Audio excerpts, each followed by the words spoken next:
Hello guys, welcome to another video in my channel. अभी हम जिस मैच के बारे में बात करने वाले हैं वो है कल सुबह को होने जाने वाला वुमेन सुपर मैच का फाइनल, जो कि होने जा रहा है वेलिंगटन वुमेन और ओटाको वुमेन के बीच में। तो कारवा अभी यहाँ पे आके रुका है फाइनल में, और एज़ यूजुअल फाइनलिस्ट है और जीतने के सबसे बड़े दावेदार भी वेलिंगटन वुमेन की टीम है। बस उनका जो अभी कॉम्पिटिटर हैं वो अभी बदली है इस सीज़न में, वो है ओटाको वुमेन की टीम। लास्ट सीज़न में कैंटरबरी थी, उसके पहले मेरे ख्याल से ऑकलैंड रहा है। तो सबको एक बार करके मौका मिल रहा है वेलिंगटन से हारने का। समझ ही सकते हैं आप, कोई कंपटीशन होता नहीं है वेलिंगटन से खेलने का, मतलब भी होता है हारना।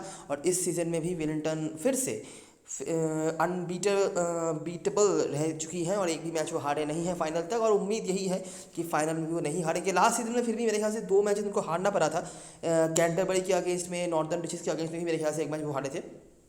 तो कुछ हद तक रुकावटें आए थे पिछले सीजन में, लेकिन इस सीजन में वो भी नहीं हुआ है। तो काफ़ी दिनों के बाद हम वुमेन मैच कवर कर रहे हैं, क्योंकि ज़्यादा कोई फ़ायदा तो होता नहीं है। आप देख ही सकते हैं, बिल्कुल स्ट्रेट फॉरवर्ड चीज़ें जाती हैं। 1 इंच आप इधर उधर होंगे तो आपका नुकसान ही होता है मोस्ट ऑफ द टाइम। लेकिन फाइनल मैच है और मुझे लगा तो क्यों नहीं इस मैच को कवर करा जाए। लास्ट मैच है और सबको सब कुछ पता ही होगा, लेकिन अगर कुछ अलग हम यहाँ से ला पाएँ तो अब हमारे लिए काफ़ी फ़ायदेमंद हो भी सकता है। और क्योंकि अभी पूरा टूर्नामेंट हो चुका है और सबको पता चल ही चुका होगा कि इन मैचों से किस तरह का एक्सपेक्टेशन रखने हैं। मैं तो डे 1 से बता रहा था, लोग शायद मान नहीं रहे थे कुछ मैचेस जीतने के बाद, लेकिन अभी सबको पता चल चुका होगा कि किस तरह से एक्सपेक्टेशन रखने हैं इन मैचेस में। और फाइनल में भी मुझे लगता नहीं कि आपको ज़्यादा कुछ अलग सोचना चाहिए। ठीक है, बस फाइनल है, इसके बाद 1 साल के बाद ये टूर्नामेंट आएगा, तो इसीलिए कवर करा जा रहा है। आई होप कुछ अलग हम यहाँ से लेके जा पाएंगे। तो स्टार्ट करते हैं इस मैच की एनालिसिस।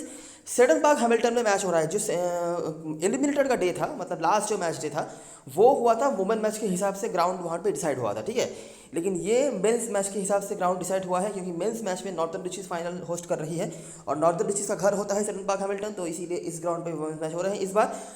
वेलिंगटन वुमेन ओटाको वुमेन के बीच मैच हो जा रहा है। वेदर बिल्कुल क्लियर है, आखिरी 5 मैचों में काफ़ी फिक्चरों की तरह यहाँ पे वेलिंगटन 5-0 से आगे है।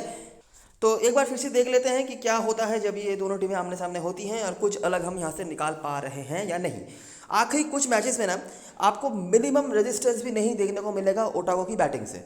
ठीक है, चाहे वो सूजी बेट्स खेलें चाहे वो सूजी बेट्स नहीं। सूजी बेट्स का ही नाम मैं बता रहा हूँ, ऑफकोर्स काफ़ी लोग उनको कैप्टन बना रहे थे लास्ट मैच में भी, और अभी हाईएस्ट रन स्कोरर भी वो है टीम के होकर भी, और मेरे ख्याल से टॉप 2-3 रन स्कोरर में है इस सीज़न के सुपर मैच में भी, अगर वुमेन्स मैचेस की बात करें तो ओवरऑल भी अगर हम देखेंगे तो उनका ही नाम बताना पड़ेगा, जाहिर सी बात है। तो अगर हम देखेंगे तो ओटाको की बैटिंग बहुत ख़राब रही है इस फिक्चर में, चाहे वो सूजी बेट्स रहेंगे या नहीं रहेंगे कोई फ़र्क नहीं पड़ा है। मैं आपको दिखा दूँ, देखो 2019 से स्टार्ट करते हैं। ओटाको 96, ठीक है। केटी मार्टिन जो बेटर परफॉर्मर रही हैं सूजी बेट्स से। बाकी जेस्कर बॉलिंग फर्स्ट में हमेशा ही एक कैप्टन वाइस कैप्टन मटेरियल ये होती हैं, अगर वेलिंगटन पहले बॉलिंग करा रही है ये चीज़ आप ध्यान में रख सकते हैं। और स्पेशली क्योंकि ओटाको की बैटिंग यहाँ पर बहुत ही खराब रही है। एमिलिया कर एक ऐसा फिक्सचर जहाँ पर ओवरऑल एज एन ऑलराउंडर उनका परफॉर्मेंस बहुत अच्छा रहा है। सोफी डिवाइन के भी 3 विकेट्स, मानेका सिंह 1 विकेट, और मैच यहाँ पर खत्म। वेलिंगटन ने इजीली चेस कर लिया था, जहाँ पे रिचेल प्रिंस अभी खेलती नहीं है, बाकी रेबेका बर्न्स। सोफी डिवाइन बहुत कंसिस्टेंट नहीं रही है विद द बैट इस फिक्सचर में, लेकिन जब वो चली है वो बहुत लंबा खींची गई है। ठीक है, जैसे कि यहाँ पर आप देख सकते हैं उतना खास खींचना नहीं था, डिस्पाइट बाकी दोनों बैट्समैन ने रन बनाया था, और बहुत ही इजीली यहाँ पर जीत हासिल कर लिया वेलिंगटन ने। एज एक्सपेक्टेड बॉलिंग डोमिनेशन यहाँ पर हुआ। उसके बाद डनर्डन का मैच है, ओटागो ने बनाया था, वापस से आप देखेंगे अच्छा स्कोर नहीं था। केटी मार्टिन ने फिर से यहाँ पर कोई स्कोर बनाया, हेली जैनसन के कुछ स्कोर से। जेस्कर फिर से बॉलिंग फर्स्ट में, कैस्पेरिक जो अपने पुराने टीम के अगेंस्ट में यहाँ पे खेल रही हैं, याद रखना ये बात। एमिलिया का परफॉर्मेंस है, देखिए सोफी डिवाइन जब नहीं चली, लेकिन जब चली है उन्होंने धमाका मचा दिया है, 100 रन बना दिए हैं। यहाँ पर शायद बॉलिंग भी नहीं कराया था उन्होंने, बाकी मैडी ग्रीन जो ओपनिंग कर रही थी उसके साथ उनके भी कुछ रन से, और फिर से ईजी चेस। बॉलिंग से तो कुछ रेजिस्टेंस है ही नहीं, 2 मैच मिलाकर 1 विकेट गिराया, और बैटिंग से भी खास कुछ नहीं। अगला मैच वापस से विलिंगटन में हुआ। फिर से देखिए विलिंगटन पहले 2 मैचेस में हमने चेस करते हुए देखा था, दोनों मैच मिलाकर 1 विकेट। इस बार बैटिंग फर्स्ट करा तो 5 विकेट गिरे, बॉलिंग फर्स्ट जब हो रहा है। ओल्डशॉ और कार्सन, सोफी डिवाइन फिर से देखिए कितना बड़ा स्कोर, एमिलिया कर का भी रहा है, कैस्पेरिक का भी रहा है, और वापस से ओटाको उसी रेंज में उनका जो है मामला निपट गया। ज़ारा जेटली, ये नाम अभी आपको नोटिस करना है। ठीक है, पहले की 2 मैचेस में ज़ारा जेटली खेली नहीं थी या फिर उनको ढंग से बॉलिंग नहीं मिला था। अभी नेक्स्ट 3 मैचेस में ज़ारा जी का परफॉर्मेंस देखना है। 4 विकेट, बाकी थैमसन न्यूटन को भी बॉलिंग मिला था, 3 विकेट उन्होंने निकाला। बाकी मानेका सिंह, ली कैस्पेरिक, इनके परफॉर्मेंस थे, और वेलिंगटन वुमेन ने एज यूजुअल बहुत बड़ा जीत यहाँ पर दर्ज करा, बैटिंग फर्स्ट करके 122 रन से। इस सीजन के जो 2 मैचेस हुए हैं, अगर हम उन पे नजर रखें तो देखो जी 157, ठीक है, ली कैस्परेक और एमेलिया कर। बाकी ओल्डर शॉ, कार्सन वापस से आई हैं। इब्राहिम जो इस सीजन में नया एडिशन हुआ है ओटागो की टीम में, इनका रिकॉर्ड बेटर रहा है। मैं बाकी अगर प्लेयर से बात करूं तो अच्छा, एक भी बार अभी तक हमने सूजी बेट्स का नाम नहीं देखा होगा, ठीक है, मतलब खास कुछ नहीं। केटी मार्टिन का फिर भी कुछ आया है, लेकिन सूजी बेट्स से कुछ नहीं आया है। और इब्राहिम का अगर मैं बताऊं तो जब वो कैंटरबरी के होकर भी खेलती थी तब भी उनके बैटिंग से बेटर रहे हैं। अब तो उनको ढंग से बॉलिंग भी मिलती है, तो बॉलिंग से उन्होंने 2 विकेट निकाला हुआ था, और या कुछ बॉलर से 3 विकेट निकाला। ओटागो वापस से देखिए 91, ठीक है। केटी मार्टिन के बेटर परफॉर्मेंस है, सूजी बेट्स के भी कुछ कुछ रन है, तो ये चीज़ नोटिस करने वाली बात है। सूजी बेट्स 10 या 10.5 क्रेडिट है उनका, तो देखना पड़ेगा। अगर क्रेडिट का कोई इशू वगैरह बन रहा है तो ये एक पॉइंट है जो आप कान पे लगा सकते हो। ज़रूरी नहीं कि चलेंगी नहीं चलेंगी, वो अलग बात है, लेकिन रिकॉर्ड्स की अगर मैं बात करूँ तो ये आपके सामने है। बाकी फिर से देखिए बॉलिंग पे एमेलिया का, जैसा मैंने बताया कि बैटिंग बॉलिंग दोनों तरफ से यहाँ पर उनका कंट्रीब्यूशन है। जनरली आपको बैटिंग वो ज़्यादा करती है, अच्छा दिखती है रिसेंट समय में, लेकिन यहाँ पर बॉलिंग से भी अच्छा है। बाकी जेस्कर भी कंसिस्टेंट है, कैस्परेक है, जेटली भी हैं, ठीक है। और लास्ट जो मैच हुआ था ये 12 ओवर का मैच हो गया था। यहाँ पर 8 विकेट हालांकि गिरे थे वेलिंगटन के, छोटा मैच हुआ था, काफ़ी सारे विकेट गिरे। फिर से इब्राहिम देखिए 2 विकेट्स, ब्लैक के 2 विकेट्स, मॉली लो खेल नहीं रही हैं। कार्सन, ओल्डरशॉ, लास्ट 3 मैचेस में हर मैच में इन दोनों के खाते में विकेट रहा है, कार्सन और ओल्डरशॉ, ठीक है, एक ही सही लेकिन है। ओटागो को फिर से उसी रेंज में निपटा दिया। इब्राहिम ने कुछ बैटिंग से भी कंट्रीब्यूट करा, तो इब्राहिम एक परफॉर्मर आपको दिख रही है जो मतलब ओटागो की टीम में आने के बाद जिनको आप थोड़ा कंसीडर कर पा रहे हो। इसके अलावा तो कोई कंसीडर करने वाले भी प्लेयर नहीं रही है इनकी टीम में। बॉलिंग से भी कोई रेजिस्टेंस नहीं है, बैटिंग की बात तो जितनी कम करे उतनी ही बेहतर। बाकी फिर से आपको दिख जाएगी अमेलिया कर, ज़ारा जेटली, दोनों कंसिस्टेंटली बॉलिंग से अच्छा करे जाए। Zara Jaitley highest wicket taker है।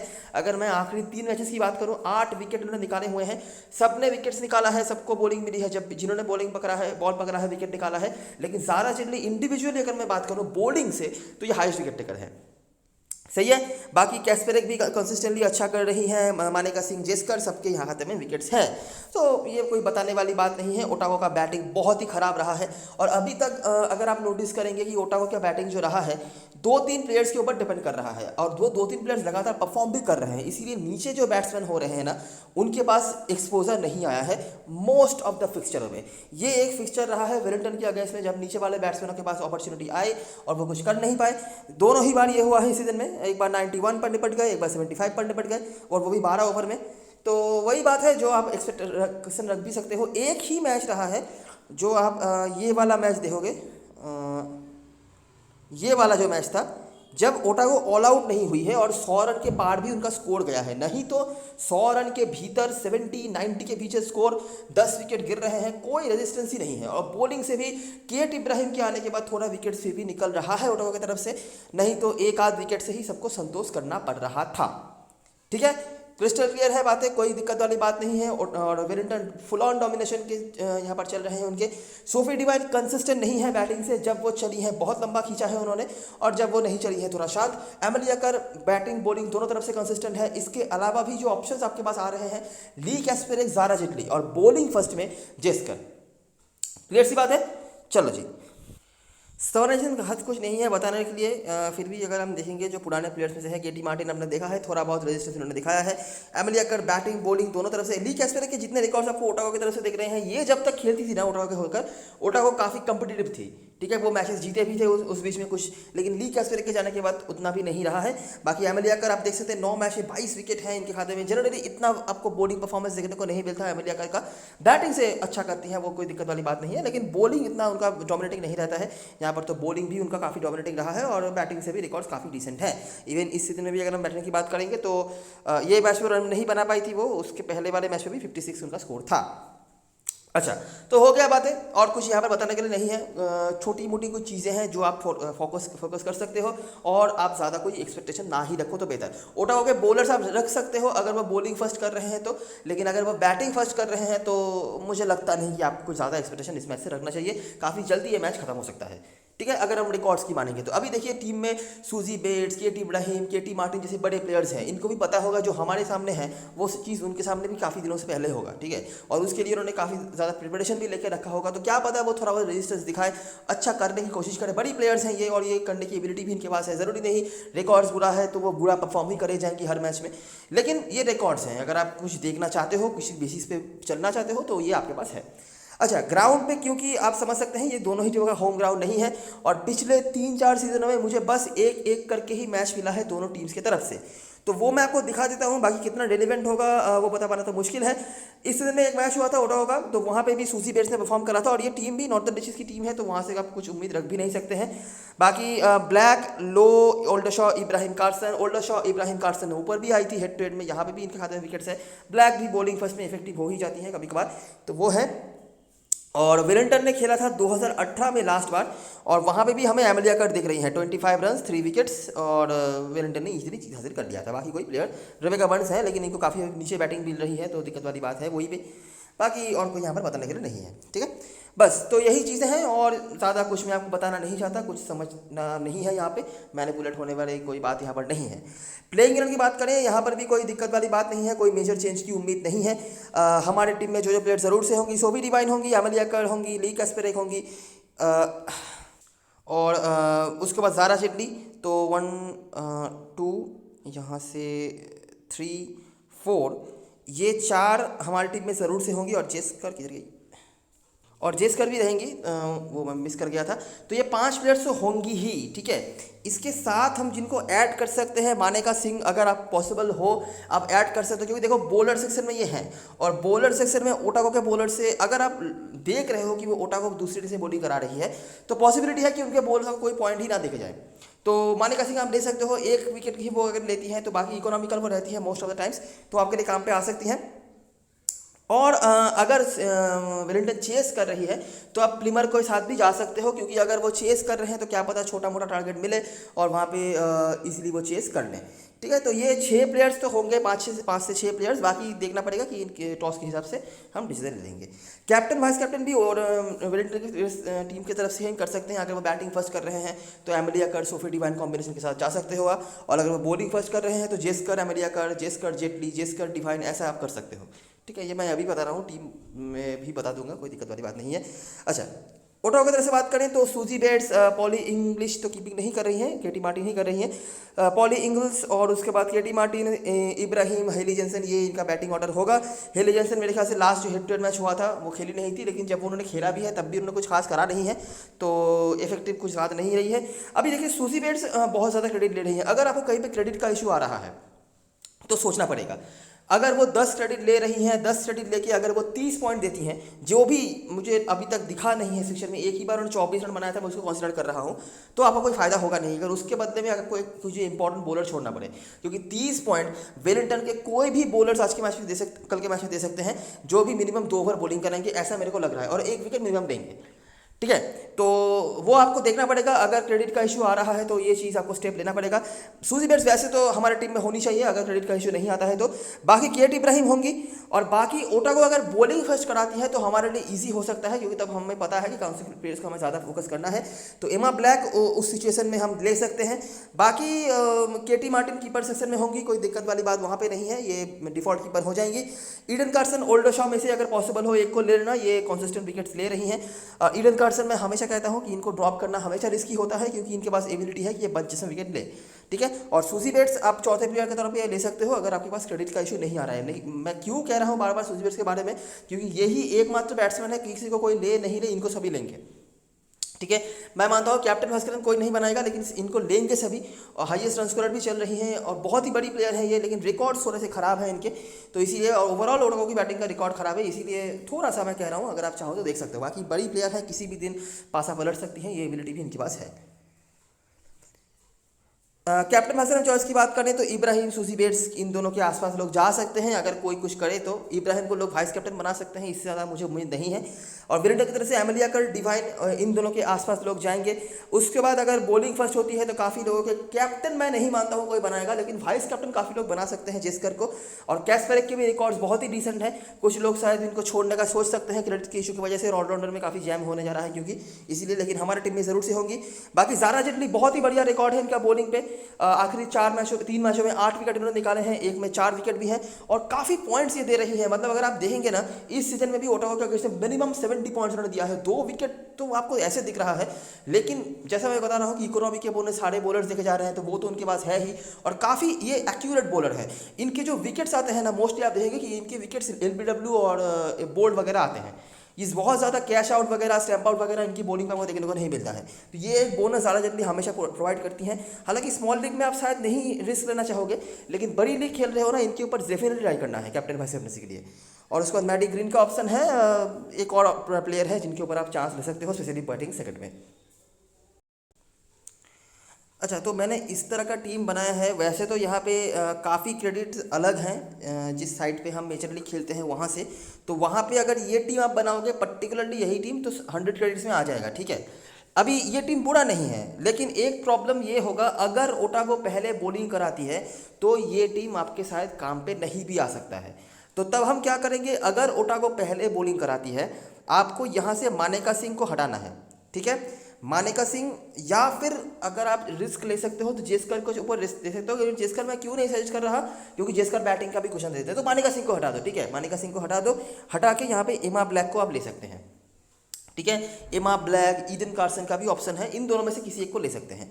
और लेके यहाँ पे बेला जेम्स के जगह पे आप किसी और प्लेयर को मैनेज करने का सोच सकते हैं, ठीक है। लेकिन प्रॉब्लम वही होगा कि आपके पास क्रेडिट नहीं रहेगा। अगर आप ये करना चाहते हैं, जो मेजर साइट है, अगर आप वहाँ पे खेलना चाहते हैं, तो आप समझ सकते हैं। मैं नाम भी देना नहीं चाहता, मुझे कोई दुश्मनी नहीं है, लेकिन वो आप देख सकते हैं क्या हो रहा है टेलीग्राम पे। तब आप क्या करेंगे, क्योंकि अगर आप बॉलर लेने जाते हैं, एमा ब्लैक वो भी 8.5 क्रेडिट ही लेंगी, मानेका सिंह भी 8.5 क्रेडिट ले रही हैं, तो खास फायदा आपका होगा नहीं। तो आपको क्या करना पड़ेगा, आपको जो है अपना सेक्रीफाइस का बटन है वो दबाना पड़ेगा सूजी बेट से। ये 9.5 क्रेडिट यहाँ पे है, वैसे तो आपको 11 क्रेडिट में मिलेंगी ये।